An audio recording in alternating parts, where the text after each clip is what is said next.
Hello students, आज का जो टॉपिक हमारा है वो है डाइजेस्टिव सिस्टम।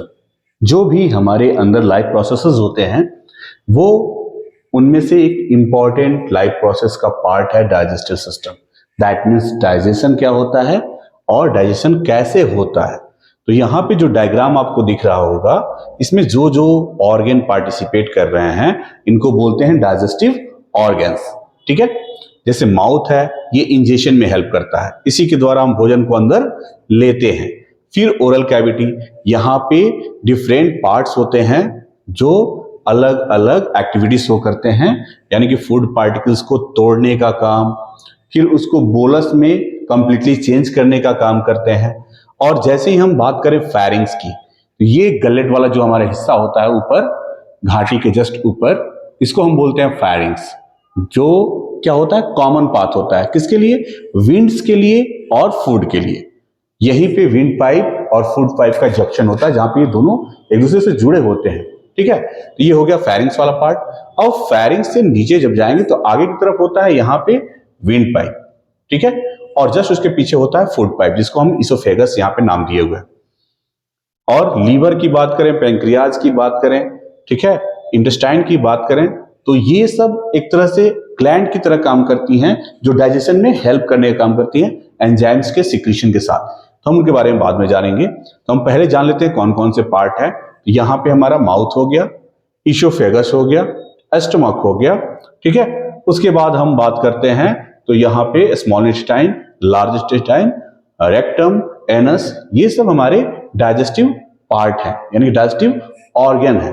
अब हम सैलिवरी ग्लैंड की बात करें, ठीक है, और उसके साथ साथ लीवर की बात करें, पैंक्रियाज की बात करें, तो ये सब क्या है, हमारे ग्लैंड्स हैं जिनसे एंजाइम सीक्रेट होते हैं और फूड को डाइजेस्ट करने में हेल्प करते हैं। सबसे पहले हम जान लेते हैं कि डाइजेशन होता क्या है, यानी पाचन होता क्या है। तो जो भी फूड पार्टिकल्स हम लोग लेते हैं वो तो या तो सॉलिड स्टेट में लेते हैं या लिक्विड स्टेट में, ठोस अवस्था में या फिर द्रव अवस्था में। तो इन दोनों अवस्था में हमारे द्वारा भोजन लिया जाता है। और जब हम भोजन लेते हैं तो भोजन डाइजेस्ट किया जाता है, यानी कि जो कॉम्प्लेक्स पार्टिकल्स हम फूड का ले रहे हैं उसको सिंपलर पार्ट्स में कन्वर्ट किया जाता है। कहां पे? तो हमारे इस बॉडी सिस्टम में। ठीक है, तो इसको हम बोलते हैं डाइजेशन, यानी कि जो कॉम्प्लेक्स मटेरियल है उनको सिंपलर सब्सटेंसेस में तोड़ देना। सिंपलर और सॉल्युबल सब्सटेंस हम लोग बोल सकते हैं, जो आसानी से हमारे बॉडी में घुल सके और हमें एनर्जी प्रोवाइड करा सके। तो ये हो गया डाइजेशन, यानी कि कॉम्प्लेक्स फूड मटेरियल को सिंपलर पार्ट में तोड़ना। इंजेशन के बारे में मैंने बताया, जैसा कि फूड को ग्रहण करना, यानी कि भोजन लेना, वो क्या कहलाता है? इंजेशन। ठीक है, अब एब्जॉर्प्शन की बात करें तो जब फूड पार्टिकल्स एब्जॉर्बेबल फॉर्म में, यानी कि एब्जॉर्प्टिव पार्टिकल्स में टूट जाता है, तब वो हमारे स्मॉल इंटेस्टाइन के वाल के द्वारा क्या कर लिया जाता है? एब्जॉर्ब कर लिया जाता है। इस प्रोसेस को एब्जॉर्प्शन कहते हैं। एसिमिलेशन की बात करें तो जो फूड पार्टिकल सॉल्युबल फॉर्म में हैं उनको बॉडी के डिफरेंट पार्ट्स में सर्कुलेट कर देना, यानी कि सेल टू सेल भेज देना, ताकि आगे का रेस्पिरेशन प्रोसेस हो सके और फूड एनर्जी के फॉर्म में चेंज हो सके, वो कहलाता है एसिमिलेशन। और उसके बाद लास्ट पार्ट आता है इजेशन। तो इजेशन क्या है कि जो भी अपच भोजन है, जो पचा नहीं, डाइजेस्ट नहीं हुआ, ठीक है, वो हमारे बॉडी के इस पार्ट में आके स्टोर हो जाता है और समय समय पे एनस के द्वारा शरीर से बाहर इजेस्ट कर दिया जाता है, बाहर निकाल दिया जाता है। तो इस पूरे प्रोसेस को हम पढ़ेंगे एक एक करके। सबसे पहले इंजेशन की बात करें तो इंजेशन यानी भोजन को ग्रहण करना, यानी हम पहले भोजन खाते हैं। तो खाते हैं तो माउथ को ओपन करते हैं, माउथ ये वाला पोर्शन जिसको हम लोग ओपन करते हैं। जैसे हम ओपन करते हैं तो बाहर एक गुफा जैसा दिखता है, जिसको कैविटी कहा गया है। केव्स, केव मतलब गुफा होता है, तो वैसे ओरल कैविटी कहा है, मुख्य गुहिका।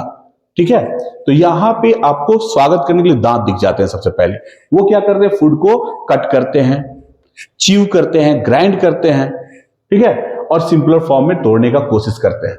उसके बाद जस्ट जो सैलिवरी ग्लैंड होता है वो क्या करते हैं? कार्बोहाइड्रेट पार्टिकल्स के ऊपर अपना एक्शन प्ले करते हैं और उसको माल्टोज में कन्वर्ट कर देते हैं। ठीक है, यही कारण है कि जब चबा चबा के हम खाना खाते हैं तो हमें खाना क्या होता है? मीठा प्रतीत होता है। क्यों? क्योंकि वो कार्बोहाइड्रेट क्या था, जो शुगर था, वो माल्टोज में कन्वर्ट हो गया था सैलिवरी एमाइलेज के कारण, जो कि सैलिवरी ग्लैंड से सीक्रेट होने वाला एक एंजाइम है। इसलिए हमें चपाती चबा चबा के खाने के बाद मीठी प्रतीत होती है। इसके बाद आ गया फेरिंग्स वाला पार्ट। अगर हम मुंह खोल के देखें तो ये वाला पोर्शन दिखाई देगा, यहाँ पे दो छिद्र दिखाई देंगे। तो ये वाला जो पोर्शन इसको हम लोग फेरिंग्स कहते हैं, ठीक है, ग्रसनी। और उसी जस्ट नीचे इसोफेगस होता है जिसको हम लोग ग्रास नली कहते हैं। अब यहाँ पे एक ट्रैफिक पुलिस होता है जो विंड पाइप को फूड पाइप से सेपरेट करने का काम करता है। जब सांस लेते हैं तो फूड पाइप को बंद कर देता है, और जब भोजन को निगलते हैं तो सांस वाली नली को बंद कर देता है, ताकि गलत जगह गलत सब्सटेंस ना पहुंच जाए। यानी कि सांस वाली नली में खाना ना पहुंच जाए, खाने वाली नली में सांस ना पहुंच जाए, वरना यहाँ पे थोड़ी बहुत प्रॉब्लम्स होंगी। तो उसे बोलते हैं एपिग्लॉटिस। एपिग्लॉटिस क्या होता है? ये ढक्कन जैसा स्ट्रक्चर होता है जो किसका बना होता है? मांसपेशियों का। और ये क्या करता है? फूड पाइप को विंड पाइप से सेपरेट करने का काम करता है, इसलिए इसको ट्रैफिक पुलिस भी नाम दिया जाता है। अब हम बात करें इसोफेगस के बाद। इसोफेगस के बाद खाना पहुंचता है स्टमक में। तो स्टमक के अंदर भी क्या होता है? गैस्ट्रिक जूस सिक्रीट होता है, जिसमें हाइड्रोक्लोरिक एसिड, म्यूकस जैसे सब्सटेंस पाए जाते हैं। और यहाँ पे पेप्सिन नामक एंजाइम भी सिक्रीट होता है जो प्रोटीन का पार्शियली डाइजेशन करता है। इसका मेन काम है, ये फूड को क्या करता है? काइम में कन्वर्ट कर देता है, लुगदी बना देता है, लपसी जैसा।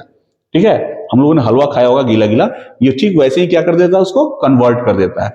और 2 से 3 घंटे तक यहाँ पे फूड स्टोर्ड होता है, इसलिए पेट में कुड़बुड़ गुड़बुड़ की आवाजें आती है। ठीक है, और हम लोग को बार बार खाना नहीं खाना चाहिए। जब 3-4 घंटे का स्पेस इसको मिल जाए, जगह मिल जाए, रेस्ट मिल जाए, उसके बाद हमें खाना खाना चाहिए। ठीक है, अब लीवर की बात करें तो लीवर के अंदर एक गॉल ब्लैडर जो दिख रहा है, ये मशरूम जैसा स्ट्रक्चर। तो लीवर सीक्रेट करता है किसको? बाइल जूस को, जो कि फैट को इमल्सिफाई करने का काम करता है, फैट को छोटे छोटे ड्रॉपलेट्स में तोड़ने का काम करता है, इमल्सिफिकेशन का काम करता है। और यहां पे बाइल जूस आकर के स्टोर हो जाता है।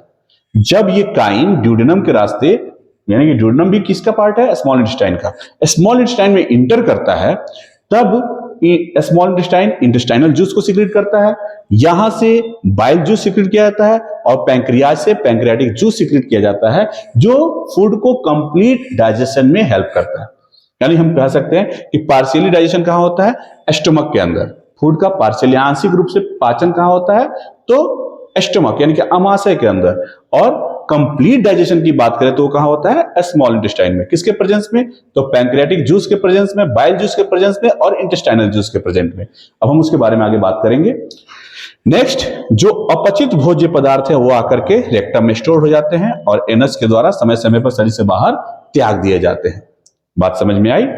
तो इस तरह से हमारा डाइजेशन प्रोसेस कंप्लीट होता है। इसमें जो लार्ज इंटेस्टाइन है, इसका भी काम होता है, जो भी थोड़ा बहुत लिक्विड सब्सटेंस बचा रह जाता है अपच भोजन में, ये उसको भी क्या करता है? फिल्टर कर लेता है, यानी कि अवशोषित कर लेता है। अवशोषित करके स्मॉल इंटेस्टाइन के द्वारा उसको भेज देता है एसिमिलेशन के लिए, यानी सेल टू सेल उसको प्रोवाइड कराता है। ठीक है, इन सब पार्ट्स जो हैं, जिनको हम लोग डाइजेस्टिव पार्ट्स कह रहे थे, इन सब का अपना अपना इंपॉर्टेंट रोल्स है, और जिनको हम डाइजेस्टिव ग्लैंड्स कह रहे हैं, इनका भी अपना इंपॉर्टेंट रोल है। सबके बारे में हम एक एक करके अगले वीडियो में बात करेंगे। धन्यवाद।